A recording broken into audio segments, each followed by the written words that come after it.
Yogah karmasu kaushalam.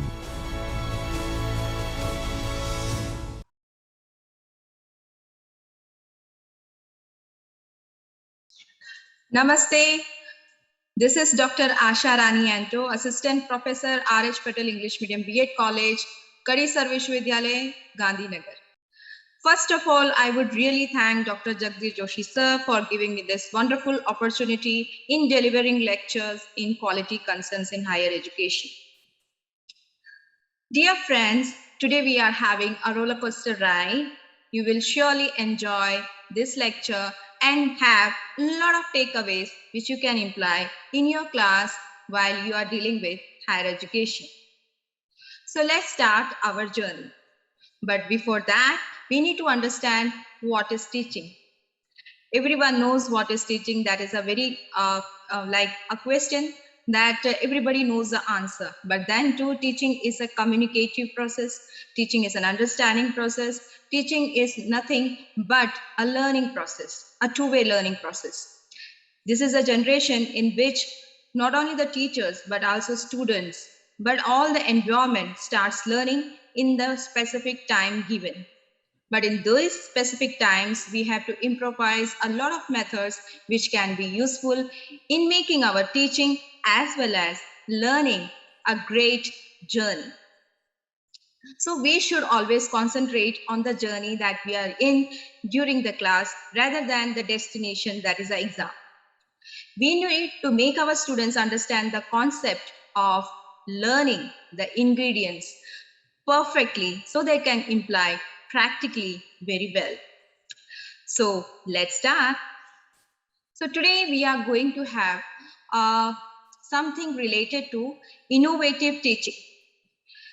Friends, we all know that this is the time that we need to focus on innovative teaching because we are in the age of digital, we are in the age of technology, we are in the age of having a lot of inputs and outputs from the world around.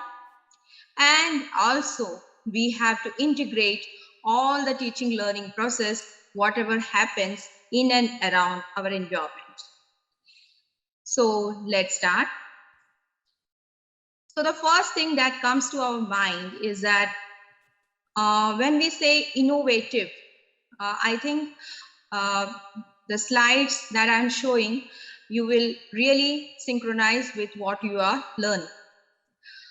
Now, innovative approaches in teaching process in context with quality in higher education.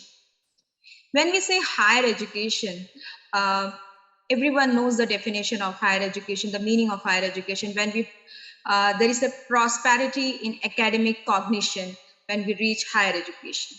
Yes. So there are a lot of methods, there are a lot of approaches that we can imply to teach the higher education students who are in there.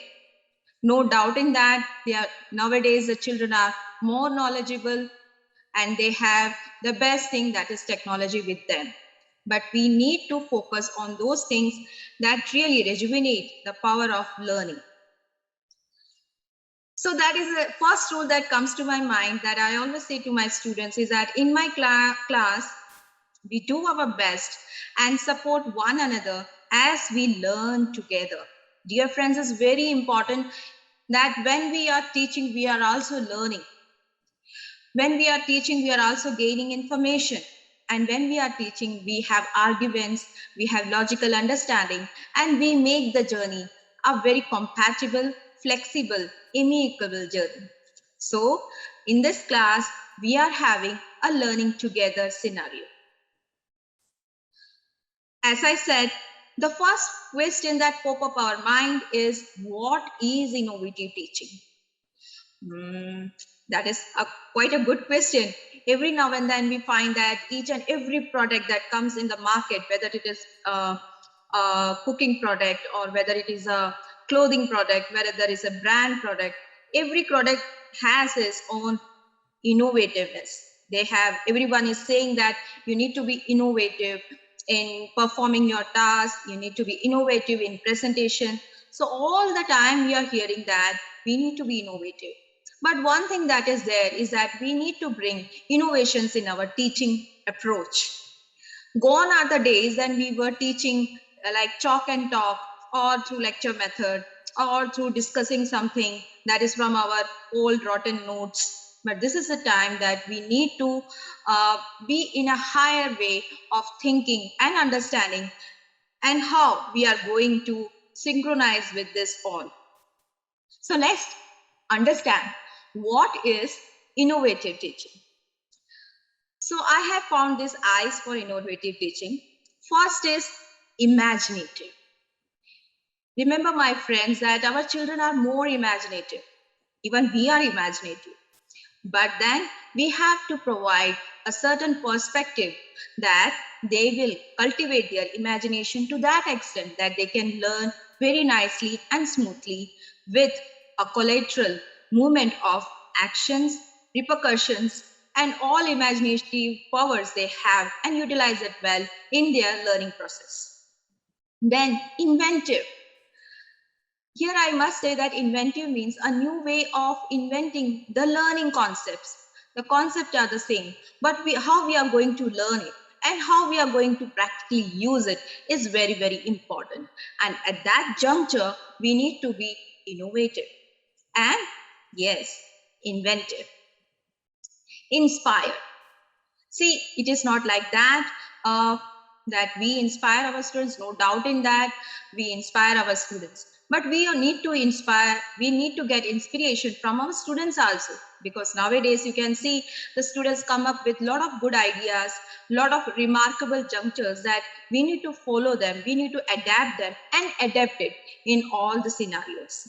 And then ingenious, intellectually bounded, compounded with all the examples, whether it is inductive, whether it is deductive, the ingenious way to find out the concept, and yes, is applicability.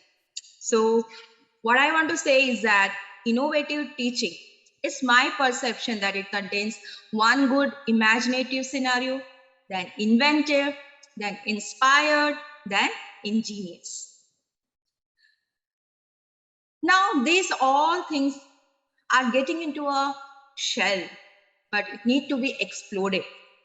Now this explosion has already brought into the concern by none other than the greatest psychologist, educational psychologist, that is Robert Gannon.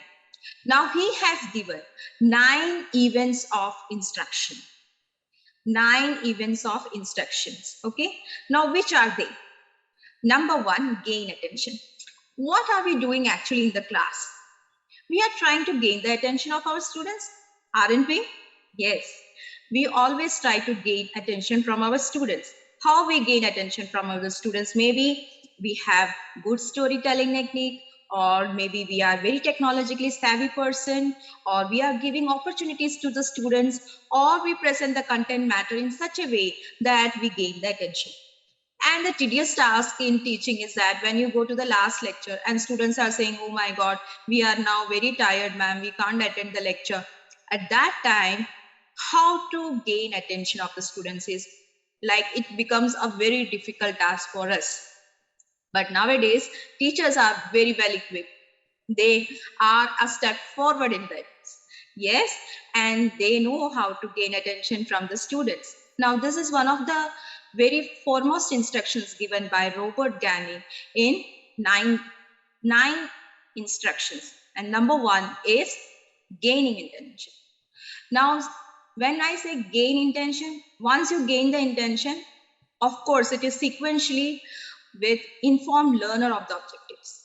Once you have the attention of your students, the next thing is that how you inform your learning objectives to the students. Every student in your class wants to know that after learning this subject, what we are going to do, or whether it will be coming in our exams, or if it is coming, how much marks do this unit consist. No. That is not learning objective. Learning objective means the clarity of the concept, the clarity of the consequences, the clarity of the benefits, and how well we are going into the practical aspects. So yes, you need to inform your learners about those objectives. Number 3, stimulate recall of your prior learning. Dear friends, it's very, very important that we need to recall the prior learning. In Bachelor of Education, there is micro-teaching that is introduced in all the B.Ed colleges. And one of the component, micro-teaching skill, is the skill of set induction. Now, what is skill of set induction? Skill of set induction is nothing but connecting your prior knowledge with your current knowledge. So that is very, very important, because the child always has a prior knowledge about that thing, but we need to correlate those prior knowledge and relate with the current knowledge. Maybe in bits and bits, but that is important to connect a suitability of the prior knowledge to the current knowledge. Then we have the presentation of the content. Now here, I must say that when you go through all these slides and my narration, you will find that there are a lot of innovative methods in teaching, but we are not implying it in our classroom. Once we try to imply this in our classroom, it will not be a burden not only for us, but also for our students. Provide learning guidance. This is what is lacking nowadays. Our sole duty is not to teach and go, but to give proper guidance. If the student is asking about numericals, vocabulary, or any other concept that literally irritates that student, then we as a teacher need to give a learning guidance to the student, right? Then elicit performance and practice, right? As I said, that whatever concept we are teaching in the class, it should be really be practical aspects. Right now, we are in a B.Ed college. So what we have to do, we have to teach them theory, and then we are assigning them in a practical way. So that really make the student understand to relate those concepts with a practical aspect. And based on the practical aspect, we have the performance. Then provide feedback. We should have a very good feedback. It is not that we have to give demerits or we have to give a lot of negative aspects, but we need to give a constructive feedback so that he can or she can improve in that particular perceptions, right? So what happens is that for our mind, feedback means 4-star, 3-star, 2-star. No, we need to give a constructive feedback. We need to give how they can improve. That's why we have this phrase, scope for improvement. So each and every individual has one or the other defects, but then these limitations can be improved with scope for improvement aspects. So when you are giving feedback to the students, whether they are doing presentation or whether they are doing submissions or whether they are giving your responses, we need to give a constructive feedback. That means they can do much better than what they are doing right now. Yes. Next is assess the performance. As you know, all know that we have semester system, and each semester system we have the assessment performance. So always encourage the students to do better in a very convenient way, not in a burdensome way. When things get tangy at times, what happens, it becomes very cumbersome for the students to do. And they think that if I can't do in Sem 1, how can I make it in other semesters? So we have to make the shadow a little brighter and make them understand that they can do much better. So each and every teacher should assess the performance. Next is enhance retention and transfer to the job. Now, what is enhanced retention? Retention means to revise, means to memorize and put it whenever it is asked. Okay, so enhance the retention. And transference to the job. Here transference means transferring your learning from one learning to the another. As I said, a simple example. Now here you can see that we have gaining attention, inform learners of the objectives, stimulate the recall of the prior learning, present the content, provide learning guidance, elicit performance, provide feedback, and assess performance.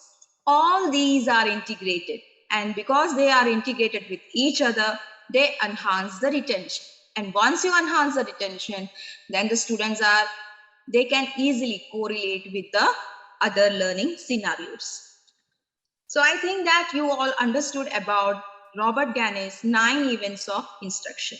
And based on this, we will further move for our innovative teaching approaches. As I said, that not everyone appreciates innovative teaching. When a teacher in a school tries to make some innovations in teaching, there are people who have a lot of brickbats, and they think that this is just simply wasting the time. We have to complete our syllabus, we have to complete this, we have to complete that, and even if someone brings with innovative ideas, it sometimes get neglected. So there are reasons behind these neglections. So which are those reasons? So let's see. As you can see on the screen that innovative teachers are considered as distractors, because innovative teachers are considered disruptive because they think out of the box. And once we are thinking out of the box, the other faculty members or other staff members think that they are just wasting their time. They are not getting into it. They are doing a laborious job, or they are just highlighting themselves that they are doing some innovations. That is not right. Instead of that, we should encourage and we should also learn from them. Yes, if they are doing some innovation in teaching learning process, why don't we learn from that? And why don't we inculcate not only the same thing, but a different thing in a unique way, right? Then we have this mentality like innovative teachers are considered seeking cheap popularity among students because students enjoy learning their way, right? Sometimes it happens that the teacher is teaching, for an example, maths with the help of music, science with the help of stories. Then all the language teachers and all the music teachers think that this is our area. How can they explore it? This is just a cheap tactics they are using to gain popularity. Dear friends, this is where we are lacking. In our own fraternity, if we can't appreciate each other, how can we move on, right? So all the disciplines are interrelated with each other, one or the other way. So we need to inculcate those new innovations in our teaching learning process also. So never consider them that is a cheap tactics to gain attention. No, it is something that they enjoy to do it, and it is something that the students enjoy to learn from them. Yes. And let me tell you very frankly that innovative teachers are famous teachers only because they think out of the box. Now, I think after this lecture series, everybody will try to be innovative. And there are no shortcuts. We have to learn. We have to seek from our experiences, others' experiences as well. So how it helps? Now, these are the techniques that will really help to become more innovative in our classrooms. Always develop a globally competitive learners. Okay, so we need to develop a competitive learners in our class. So this only happens when we are innovative. When you do innovative way of teaching, what happens is that you can pick the innovative learners, right? And in picking those innovative learners, you are making them a globally competitive learners. Creates lifelong learners. I am very much sure that we all remember one or the other teacher who has been our role model in life only because the way of their teaching, the way they taught us was very unique and very innovative. And that's why we still remember them, not only them, but also their way of teaching, their innovativeness, their uniqueness, yes, in teaching. That's why it helped us to make our learning a lifelong journey. Helps maintain the motivation to learn. Innovative teachers always have this kind of motivation towards their students that they keep on motivating the students to do something which is very different. And that's where we are indirectly motivating our students. Encourages deeper learning compared to surface learning. Innovative teachers always help in deeper learning, finding out, search, research, all those things that comes in between and understand. For an example, if you are reading a sentence that I like tea and coffee. So why we are using and? Why can't we use as well as? So this kind of curiosity should be there. And once the curiosity is handled with proper care and innovativeness, I'm very sure the concept gets clear. Now let us see one by one which are those innovative approaches that really help us to learn and to teach in the class properly. First is exploring innovative teaching techniques. Now, these are the techniques, few of the techniques. There are many techniques, but what I find right here is that these are the unique techniques that you can really apply in your class and especially in higher education as per the National Policy of Education, new National Policy of Education. So first is problem-based learning. It is also known as PBL, yes. Second is the Z2a approach or Z-A approach. Then we have flipped classroom. Then we have integrating technology into teaching. Then there are many, for example, group work and presentation, mnemonics, humor, gamification of learning, mind maps, Synecdic method, learning through aesthetics, problem-based learning, concept attainment model, storytelling, activity method, advanced organizers, and STEM method. Now, many of these methods you have heard or you may be taking these methods, but you are not knowing that these are also known as innovative techniques of teaching. Am I right? Yes.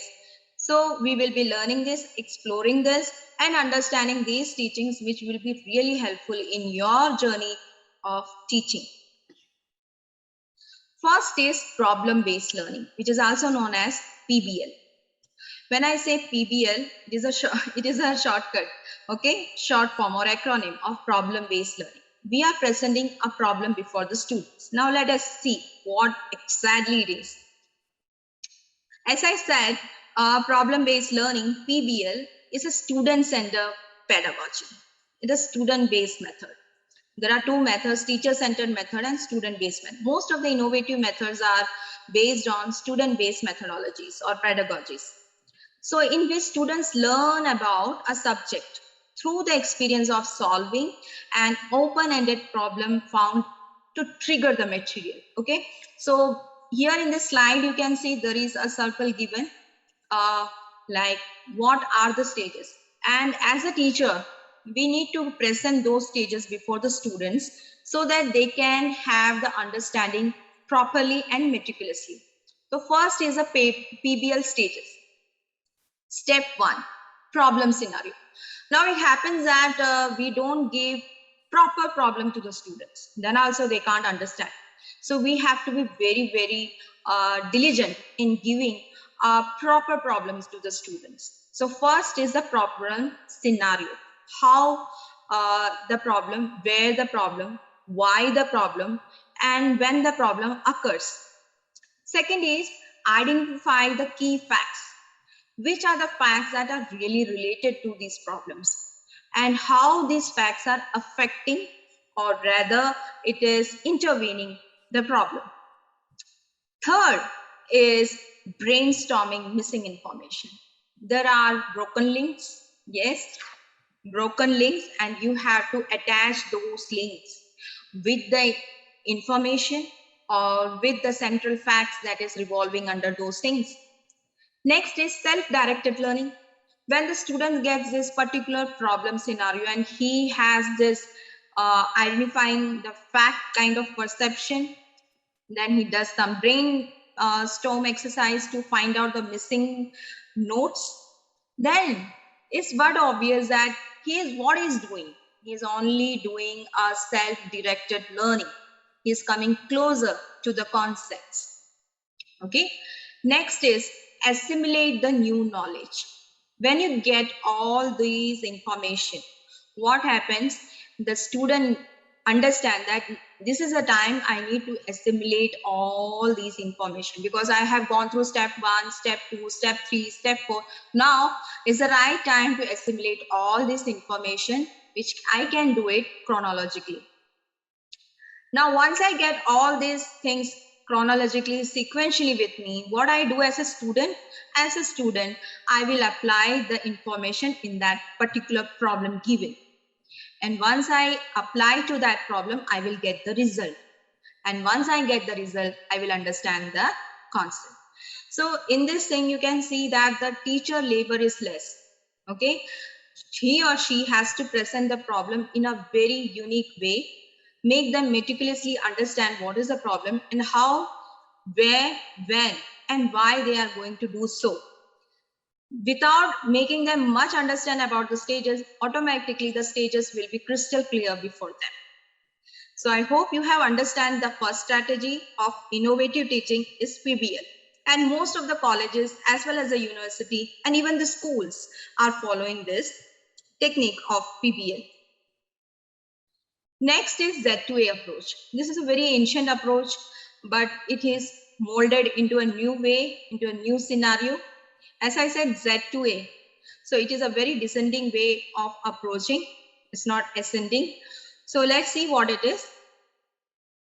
Now here is that Z2a, that means this approach attempts to explain the application part of particular concept first. Like first, the clarity of the concept and then its application with suitable examples. It's a kind of inductive way of approach. So here in this slide, you can see there are two pics given. One is an experiment. I'm not from the science background, but still I find it very reliable for this approach. First picture is about an experiment in which it is shown, the gravitational force is shown like falling of the object. So it is falling from the Tower of Pisa in Italy and how both the objects falls down. Now, one is heavy weighted, that is a cannonball, and other is a 100-gram weightlifting thing. So when it is fallen down, what happens? Which reaches the first? Now, as per the second experiment, you can see here, it is written that this experiment proves the experimental hypothesis correct. What is that? That two different size objects fall at the same rate. That means this is because the rate of acceleration, the force that you put in to put the things down, that means the force of acceleration of an object in a field of, which field it is going in? A field of force, that is the gravity. So is independent as the object's mass. So we can have this possibility for sure. So when you are explaining the concept of gravitational law, you can always use these examples to analyze the concept properly. Then of course, nowadays this is a trend in teaching, that is flipped classroom. As the name suggests, flip means to like flipping something from the present to the past and to the past to the present. So let's see what is a flipped classroom. When I say flipped classroom, a flipped classroom is a type of blended learning where students are introduced to a content at home and practice working through it at school. Yes. So what happens here? Here is something like nowadays we all are doing in this pandemic and online teaching, that we give something related like a video or an audio, or we give them websites where they have to find out certain things or they have to understand the particular concept and then come prepared the next day, and there is a brainstorming exercise. So beforehand you are providing some components for their clarity, and they are understanding those components and coming back to your class, and you are making sure that they can relate the present with the past seen things. So this is something of very reverse approach of teaching, right? Because this is a reverse of the more of the common practice. What we do in actual class is that we teach the concept, we give the examples, we dissect all the things, and then tell the students to do the assignments. But here what we do, beforehand we give those things that they can understand, maybe video or audio as I said, and then after watching they have to have those observations ready with them, and the next day they are being discussed in the class. So this is there in the school nowadays because of the online teaching and online learning, but this is really useful for those teachers who are struggling like anything when they are messed with a lot of works. So it makes the students as well as the teachers to have a pleasant journey in teaching and learning. Then assigning homeworks and projects to be completed as a part of parcel of each and every curriculum and syllabus that they are encountering. So I hope that you understood what is a flipped classroom, right? So it is nothing, but it is a type of blended learning that where the students introduced to the content at home and then they practice at the real life. Next, you can see integrated technology in teaching. There are a lot of technology nowadays we are using. You can say it is a boon or a bane, but then we are using it and we are learning it. So there are a lot of applications that come up to our scenarios that we apply in our classroom, and it is quite fruitful. So what is this? What is integrating technology in classroom? The use of technology during the whole class instructions can foster student engagement for auditory, visual learners. There are a lot of applications. There are a lot of online tools that we can really use in this online teaching. Right now, we are using it as you people are all doing online coursework. So at this time, without wasting anything, you are using all the applications that is on hand, and it makes your task of learning easy. So integrating simple technologies, like for an example, PowerPoint. Right now I'm using PowerPoint, right? So we have PowerPoints, we have games, we can keep our students engaged with the games. Internet homework assignments, yes, we are giving so much of concrete assignments like go and find out this or how it is calculated like that. So students are able to dive into the ocean of internet. Then we have online grading system, which makes the task of the teacher a little more easier. So all these systems can be perfectly utilized in online teaching as well as in offline teaching, right? In offline also we can use computers, isn't it? So how to integrate technology in the classroom? So there are many. One is PowerPoint and games. Then we have internet homework assignments. Then we have online grading system.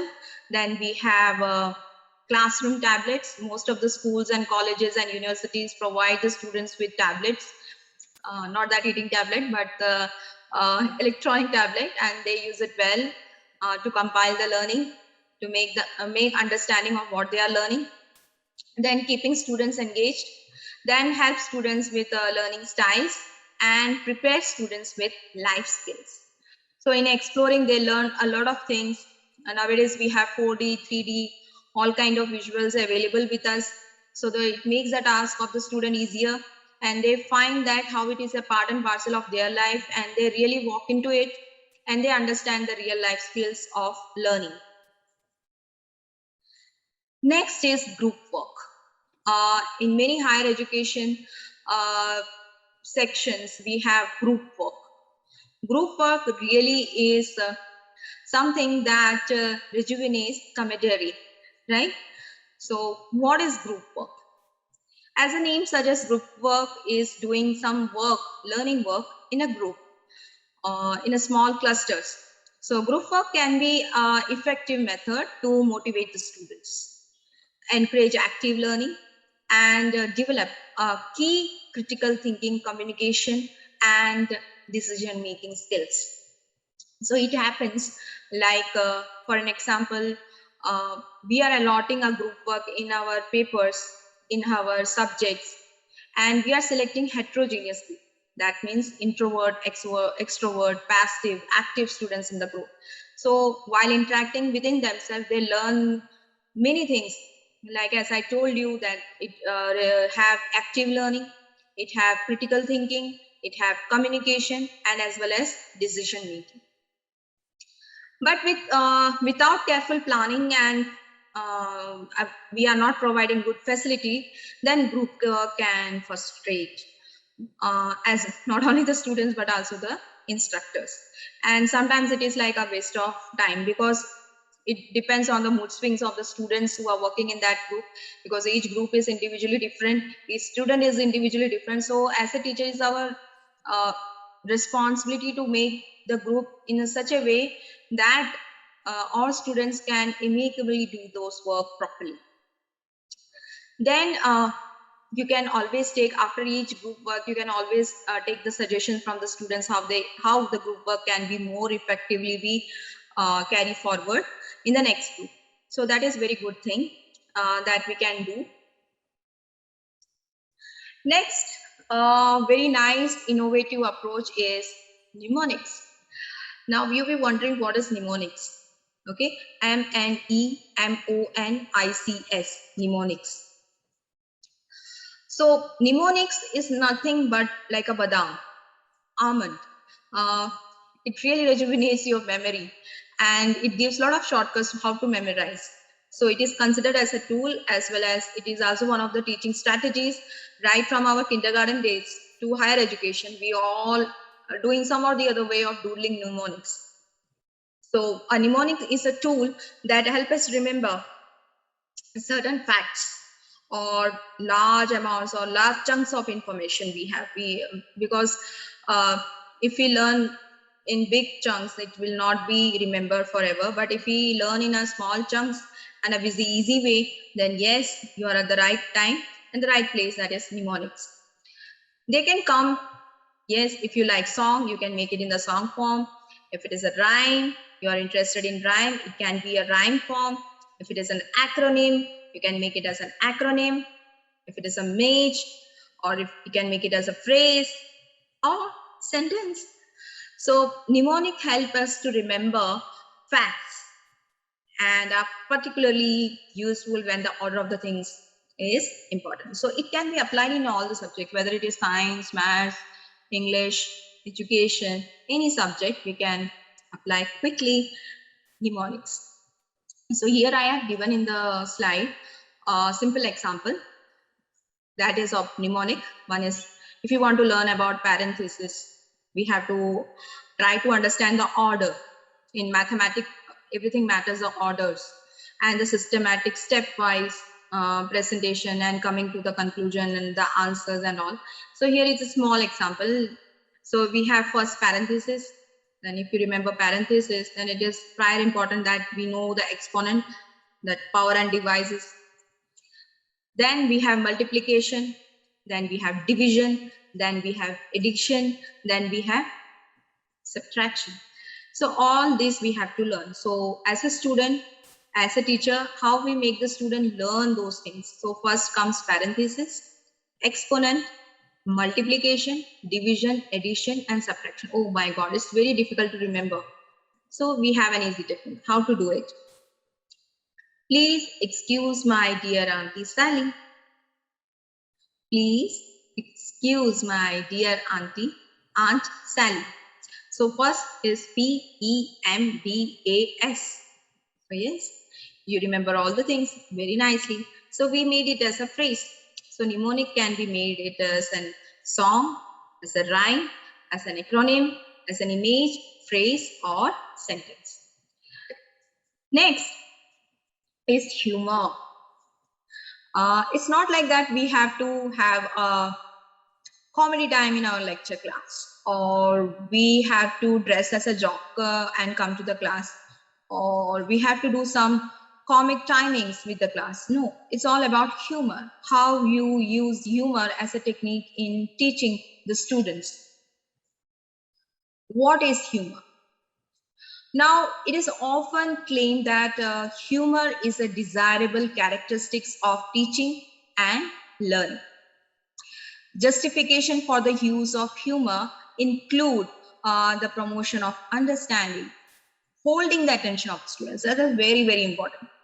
You are having a 45-minute lecture and you have to hold the students all the time and grab the attention. It's very, very difficult for the teachers to do so in today's scenario. So we need a pinch of humor to make them fully accessible in your class, especially the learning part. So managing disruptive behavior, like mood swings of the students, or they are creating some nuisance in the class. So it is very, very helpful. Then we have to create a positive attitude. Oh yes, humor is helpful. And reducing anxiety. So there are a lot of students who have anxiety problems. So humor helps them to mellow down. those anxiety problems. Yes. So a sense of humor can help you become a successful teacher. We also remember those teachers who are very humorous in their teaching learning process, and we remember them because of their humor sense. Okay, so your sense of humor not only relieve your anxiety problems, but also the anxiety problems of the students. So your sense of humor can relieve tense classroom situations before they become disruptive, or a lot of disruptions is there. So a sense of humor will also make a class more enjoyable for your students and possibly make students looking forward to attending and paying attention. So these all things are of prior importance, right? So humor, that means to relate the content, to relate the concept with a pinch of humor that will make them understand the thing in a very joyful mood. Humor here, nothing is like laughing loudly or making fun of things, but to understand in a joyful mood. So humor is an ancient old technique, but it has been renovated for a long time. And yes, it is one of the innovative method of teaching. Nowadays, we are in this digital age and each and everyone is using smartphone, all kind of electronic gadgets. So why can't this method be in the center of the all methods? So this method is known as gamification of learning. As the name suggests, gamification means to play games. No, it is not like playing games, but while playing games, you are learning. So let's see. There are a lot of softwares that are available. There are portals that are available. There are internet online gamifications available where you can make the student play as well as learn equally. Okay. So the gamification of learning is an educational approach to motivate students to learn by using video game design and game elements in learning environment. So games applied in learning can be considered as serious games where the learning experience is centered around like series of stories or sequences, and they have to really need those things in mind that they need to open up. And gamification helps in recreation also, uh, activeness also, and fulfilling the target also. So as I said, there are a lot of games available in the internet that the teachers really need to maneuver it. And in the process of maneuvering all these things, they're indirectly learning it. So gamification in learning is one of the innovative techniques in the digital age in teaching learning process. Next is mind maps. Many of you have heard about mind maps. Mapping means to finding the direction. Mapping means to connecting the locations. Mapping means to identify the destination with proper links. So what is mind mapping? Let's see. So mind maps, first of all, were popularized by authors and consultant Tony Buzan. So he's known as the father of mind mapping because he brought this concept. So they use a two-dimensional structure. Instead of the list format conventionally used to take notes, this makes information easier to remember as it's held in a format that our mind, yes, our mind find easily to recall and quick to review. Now, a good mind map shows the shape of the subject, right? So it shows the shape of the subject, the relative importance of individual points, and the ways in which facts relate to one another. So mind maps are very useful. So it has been something that is really interesting, and it connects the nodes to the main elements. Now here in the example, let us see. So the main concept the focus is air and water. It's a science subject. It can be done in all the subjects. So the main focus is air and water. The first is composition and another is atmosphere. When we say composition, so what is composition? It comes oxygen, all the gases, oxygen, nitrogen, carbon dioxide, argon, and other gases. When it comes to atmosphere, everybody knows the crux of atmospheres. We have exosphere, thermosphere, mesosphere, stratosphere, troposphere, all those spheres.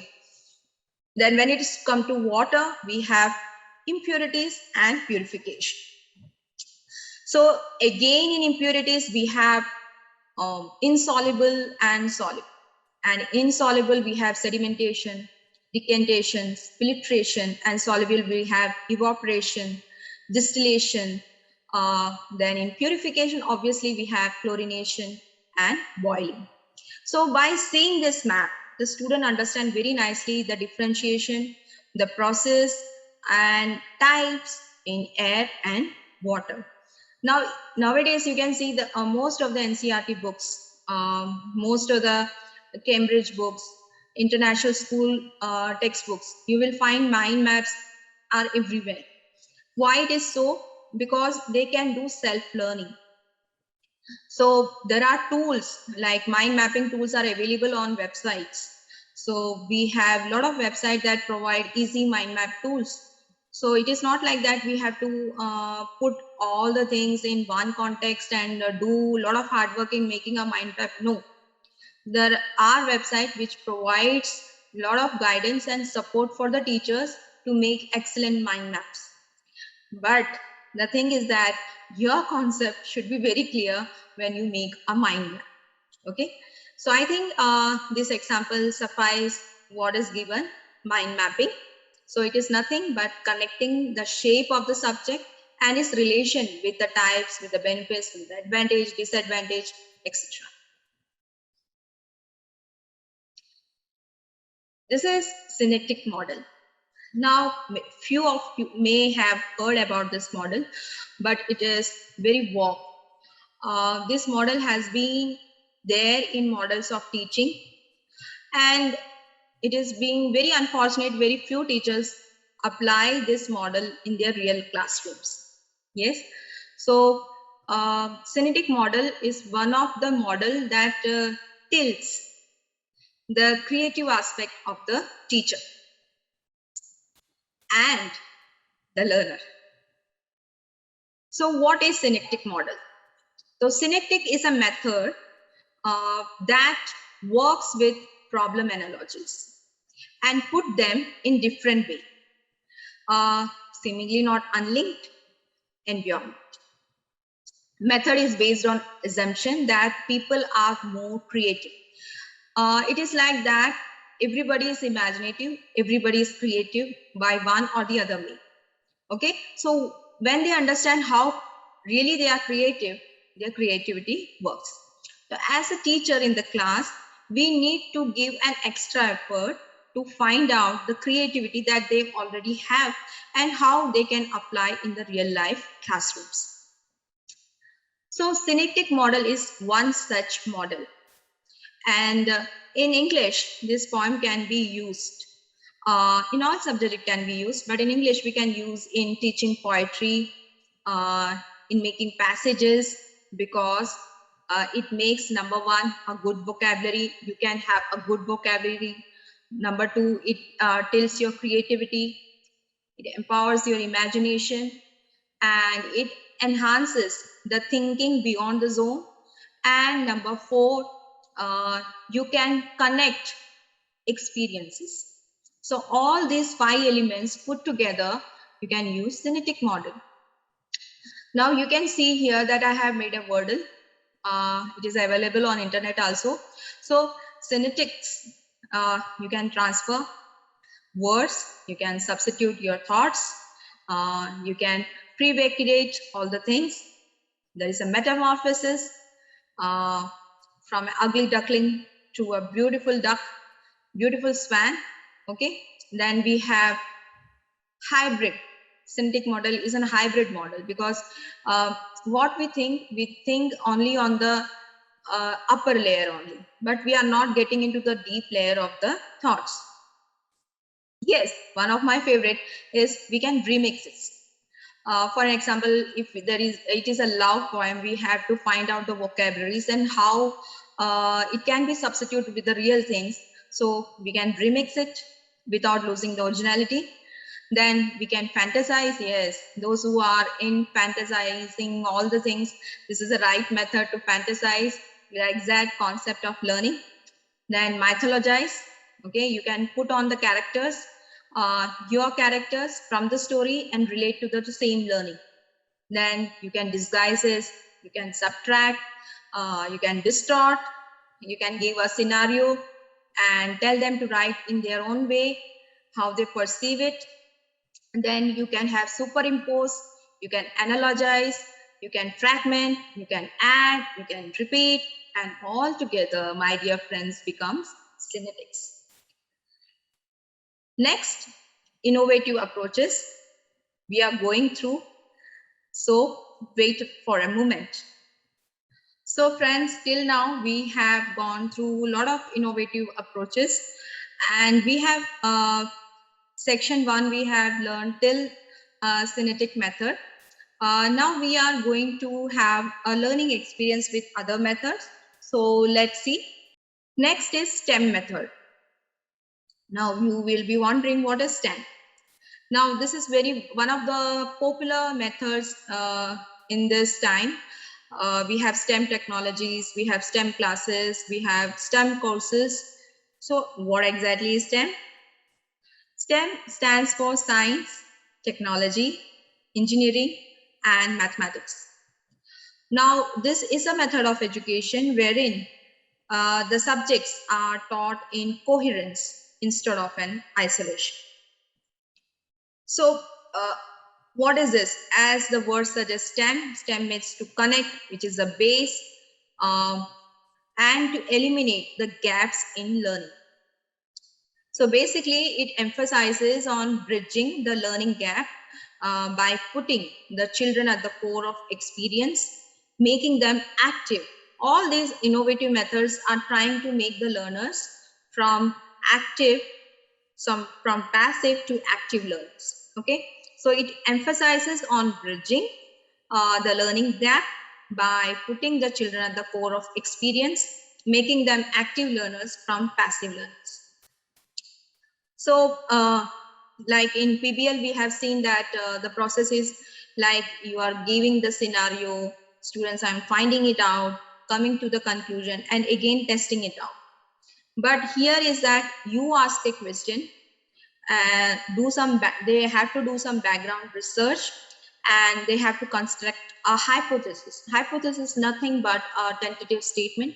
Okay, so after testing the hypothesis, we are giving an experiment to do so, whether their hypothesis is correct or not, and then they have to analyze their data and draw a conclusion. So it's a little bit of a research work that they are doing, and they are entering into a research work. So as it is said that teaching should be something very much related to finding or gathering information with proper experimentation. And so here the teacher asks a question, creates some research background, then asks the students to construct a hypothesis, which I said is a tentative statement, then test those hypotheses in the scenario and experiment with it. And if they find it reliable, valid, and then they can really analyze those data, and then you can present the results. And while you are presenting the result, the students are presenting the result, you can have your judgment, a combined judgment, both the sides, that whether the hypothesis is correct or not. So this method is really, nowadays is really working, and there are a lot of competition for this method. Like most of the schools, even the colleges are improvising the STEM method, and a lot of research papers, a lot of publications are there related to STEM method. So it's a wonder method, and it is a step to do research in all the fields, whether it is science, technology, engineering, mathematics, even in arts. Okay, so it is also known as STEMA, that is science, technology, engineering, mathematics, and arts stream. So you can do it in your class and find the innovative way of finding the research, analyzing the data, and drawing the conclusion. Then we have this methodology is there, but we are not using it. Now this methodology is really good. This is actually, it is a model, the CAM, Concept Attainment Model. So as the name suggests, it really works on the concept learning scenario of the students. Now here you can see on the slide also there is a mention of the name Jerome Bruner, who is also a contributor in models of teaching that we already have gone through in our BA days as well as in MA days. So we have studied about models of teaching, and one of the model, Synecdic is also a model of teaching, and concept attainment model is also one of the models of teaching. Now this model, as the name suggests, the students will understand the concept thoroughly and learn the concept by identifying the attributes to it. If you are learning one concept, how the examples or maybe the characteristics are attributed to the concept. So there are key features through a proper process of analysis, comparison, and contrasting of examples. So the students study analysis, then they compare, then they contrast, and then they will relate with the proper understanding of concept. Okay. So here you can see that we have phase 1, phase 2, and phase 3. The first is the presentation of data and identification of the concept. We present a data before them or present a scenario before them, and they will identify the concept of the entire working. And then testing the attainment of the concept, like they will bring the examples, they will do their comparison, contrasting, and we will peep into those things that whether they're doing the correct analysis, the correct comparison, contrasting the things properly, analyzing the things, and if you want to give some inputs for that, really we can do it for them, right? Then the teacher's duty is to analyze the thinking strategies, like she has to provide, she or he has to provide the strategies which are really viable for them. Yes, so we have concept attainment model, which is a very reflective model for all the students as well as for the teachers to do a lot of brainstorming exercise, because the main what we say main feature of this concept is itself is the concept. Okay, so we have you can see both the diagrams. I have reflected how we can improvise the concept attainment model, stage 1, stage 2, and stage 3. Now once the student comes in stage 3, that is the evaluating concept, they automatically understand the concept so well they can pen it down in their own words. Okay, so there is no need of any substitute books or references. Yes, they can collect those references from the books, which can be in the form of examples, which can be in the form of characters, or which can be in the form of components, which really relates with the concept.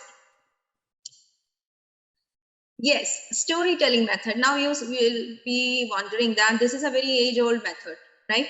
But yes, today there are a lot of people who are engrossed in this profession, and they are good storytellers, and who can be better than a teacher?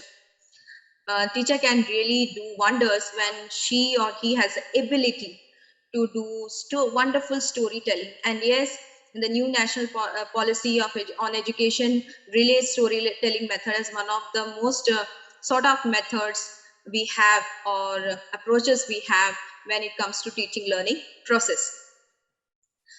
Now storytelling is not everybody's cup of tea. It have a lot of emotions, a lot of expressions, and right story, right time, and right period. Now the art of narrating a tale, I can say from a memory rather than reading it. Okay, so as I said, it is one of the oldest form, but we have to improvise in the newest form of teaching. So we have to narrate it sequentially with a lot of add-on of emotions, expressions. And when we do this, the outcome is really a wonderful outcome. Now, in storytelling method, there are two elements which is very, very important, dear friends. One is selection. What kind of story you're going to select, and delivery, how you are delivering.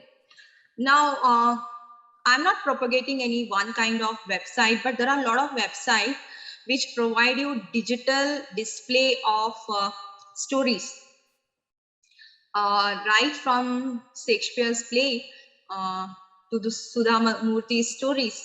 So we have a lot of digital platforms which are really working wonders. One of the example is Story Jumper that I really used, and it really helped me in narrating stories. So those teachers who are doing podcast, those teachers who are using internet radios in their universities, they can always use these digital tools for storytelling. So the students can see the images, the moving images, and the characters as well, and understand the features very properly as a part and parcel of learning. So it is an original form. This is one of the original form of teaching, as all our teachers did and former teachers did. But then with a mold of new technology, we can make wonders.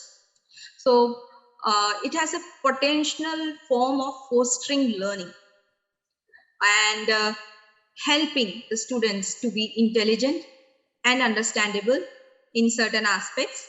So the best thing about storytelling is that it improves language skills. Okay, it increases the vocabulary, it increases the creativity, and yes, acquiring new knowledge and understanding of the characters that are relevant in our society. So yes, storytelling method in a digital outlook is a new innovative way of teaching. Then we have advanced organizer model. When I say advanced organizer model, that means, yes, very simple to understand that we have to organize in advance. So what we have to organize? So this model is given by David Osbel, who is one of the famous educational psychologists. All of you might have heard about him, David Osbel. And this model is not that something reliable only for or related only for certain subjects. It can be applied to any subject. So there are three concerns in this model. Number one is that how knowledge is organized. Okay, we have knowledge, but when we are delivering the lectures, how the knowledge we are delivering is organized properly or not, that is a very big question. So we have to deal with that, right? Number two, how the mind works to process a new knowledge, that means the learning. The teacher has to think that if I have the knowledge of teaching that particular content, how I am going to process it. So second is processing. Third, how the teacher can apply these ideas about curriculum, right? And learning when they present new material to students, that is the instructions, how I'm going to present it, or how I can make it viable for the students to understand it. So the model is here. The entire model of advanced organizer is, the base is cognition, that it has a cognitive structure. If you go for storytelling, it is an affective domain, whereas when you come to advanced organizing model, it has a cognitive structure. So again, what we have seen in concept attainment model, here in advanced organizer model, we have three phases: phase 1, phase 2, and phase 3. Now, the first phase is presentation of the entire concept that we have. Okay, so we have to present the concept. Then we have to make the learning task, how they are going to understand it. So the learning task may be logical order of the thing. Let us see the example of commerce subject. If you are teaching commerce, especially the topic e-commerce, so we will make them understand what is the definition, then types of e-commerce, then benefits of e-commerce, then disadvantages of e-commerce, and tools for e-commerce. So these are the points that we are organizing in advance. Now what you have to do? You have to present this information before the students, and now the real task begins. You have to find the things that are really working to it. Okay, so that is it. Then we have stage 3, that means implementing cognitive organization. That means whatever the students bring from their experience, like examples or features or components, you have to analyze that whatever you have organized them for in advance are really relevant to that. Yes.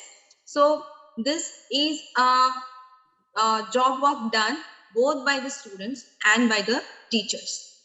So yes, advanced organizer, go and try for it, how it works for your subject, and let me know it.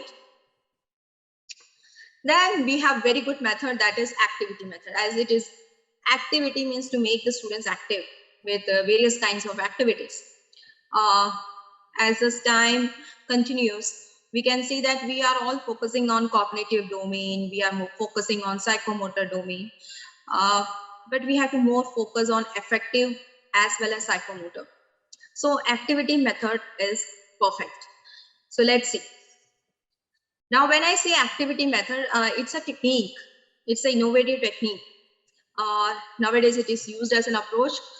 It is adopted by a teacher to emphasize his or her method to teaching through activity.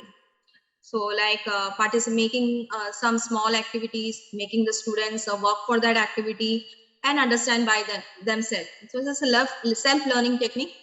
So the teacher has to plan the activity very meticulously. It should not be randomized. It should be rather systematic. Here, the basic feature of this method is learning by doing. Okay, so learning by doing is the main focus of this method. Let us understand this.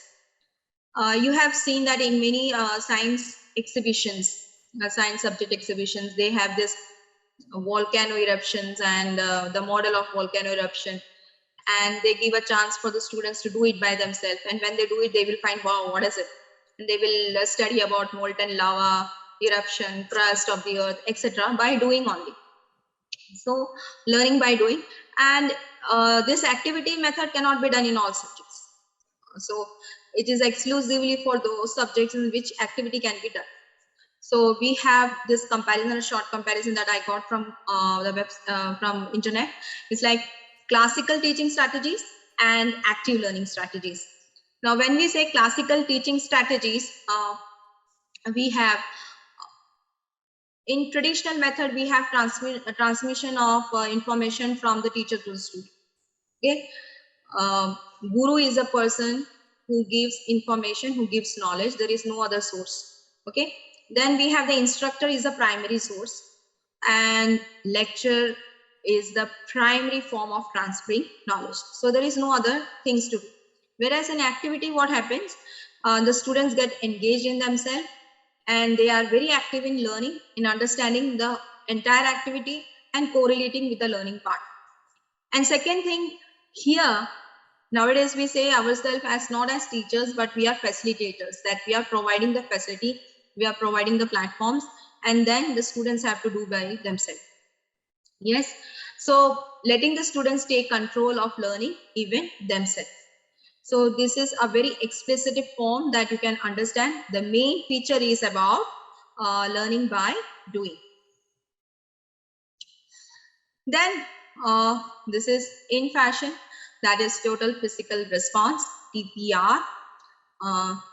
We all are in this pandemic situations, we are all at home, we are doing online teaching, and we hardly have this physical activity, but yes, we can do it even if we are online, and that is TPR, total physical response. This is also not in like it just came now, it has been there, but we are not using it, and now we have to use it. So total physical response is a method of teaching language, especially English, Gujarati, Sanskrit, or any other language, or especially for the vocabulary concepts. You can see in the kindergarten classes, the teacher generally use a TPR system. That means total physical response. In higher classes also, you can always use TPR in the form of simulation methods. So the process mimics the way the students learn their first language, and it reduces the students' inhibitions and lowers it.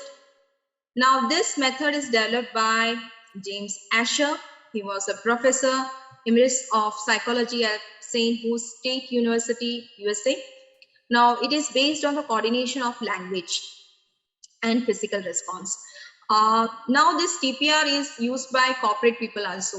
So when they feel that their employees are are having a tough time, they are drowsed up, at that time they involve their employees in TPR. That means they have to relate the vocabulary with their actions. So it is nothing but to relate the vocabulary with your actions. Follow the instructions properly. So even in if you are going in gym also, the instructor what he is doing is one kind of TPR. He is giving vocabulary instructions to you, what to do, step ups and all, and you are doing the actions. That means you are giving response to his instructions. That automatically becomes a TPR. So in TPR, dear friends, the instructions give commands to students in the target language and with body movements, and students respond with whole body action. So learning through action. This is the base of total physical response, and it has been given by James Asher. So we have movements, we recall those movements, we try to correlate with the vocabularies, we try to correlate with the words, and then we cover all the content areas. Yes, so it is not like that it is applicable only to kindergarten students, but it is applicable to higher classes also. So you can try out in all these subjects how TPR works. And in many courses, TPR is compulsory method through which a teacher should teach in the class. Okay, so there are a lot of benefits of TPR. Number one, it enhances your listening skill. Yes, you listen properly to the instructions, and it also has that connection of the right brain. Yes, then body body correlation with the commands given by the teacher, and that it helps the students to internalize the vocabulary perfectly, and then it supports the kinesthetic movements of the body, and the best thing, it connects the affective and psychomotor domain, which needs a bit of cognition.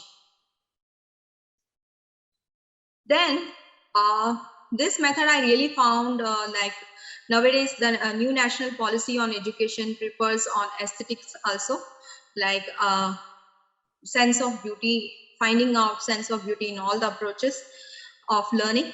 So what exactly it is? So learning through aesthetics is like something aesthetic subjects that nowadays we have there in our syllabus and curriculum. It really works for the global economy. It really works for the human development, especially for critical thinking and imagination, finding a sense of beauty in all the perceptions. So nowadays we have movies. So learning through aesthetics also contains movies, also contain literature, pictures, posters. Okay, so cinema is one of the tool of aesthetic, learning through aesthetics. In many of our courses, film reviews are compulsory. So they are indirectly teaching learning through aesthetics. So cinema is a live example before us because it stimulates learners' reflection. Yes. Then you can see that cinema is nothing but a holocaust of all the emotions that we have, bursting of the emotions, actions. So as emotions plays a key role in learning attitudes and changing behavior, teacher must impact learners effectively. As I said that we are more focusing on cognition, psychomotor domain. We are least bothered about affective domain. And if we are working on affective domain, and so we have to work on the aesthetics. And if you are working on aesthetics, then cinema is the ultimate tool so that we can connect the emotions of the scenario. Yes, as we all believe that we all have feelings, we all have emotions, but it need to be displayed at the proper time. And once we are teaching through aesthetics, especially cinema, movies, you can find that many of the teachers and the professors are taking the help of movies to explain the concept. So why they are doing so? Because you know that feelings exist before concepts, right?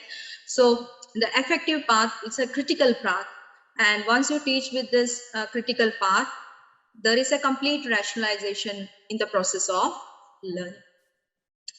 So learning through aesthetics was there, but now it is completely full-fledgedly used in the innovative approaches of teaching, especially in higher education. So you can here see I have given two images. One image is about arts, theater, music, visual arts, dance. So we have a holistic development of the child, whether he is in school or in higher education. All the schools and all the university now focuses on the 21st century skills, holistic development. So yes, aesthetics is very important. It's a part and parcel of this process. So yes, it inculcates art, it inculcates dance, theater, visual arts, and music. So three things that we really work out for our students, that is sensuous perception, beauty and art, and emancipation. Yes, so these three things are lacking in today's world, and if we employ this innovative approach, it will create wonders. These are the references that I have taken to make this entire presentation. And these are some website references. As you can see, we have need technology in the classroom. So you can always go on and Google it out. Then of course, Wikipedia is there. And then we can have a lot of digital tools that we have, and we can take our teaching journey to make joyful, enjoyable, fruitful, and enthusiastic. Towards the end, I would like to say a quote given by Ignacio Nacho Estrada that, I quote, "If a child can't learn the way we teach, maybe we should teach the way they learn." And I'm very, very sure that after going this presentation and my narration, you will pick up one or two approaches and surely will employ in your real classrooms. And please let me know whether it really worked for you or not. You can always mail me for this or get into touch with this with the help of HRDC, Gujarat University. And I really humbly request you to go on to these methods and try out and find out the results. And in this journey, you will really enjoy by applying these innovative methods. Thank you patiently for listening to my lecture. Thank you all.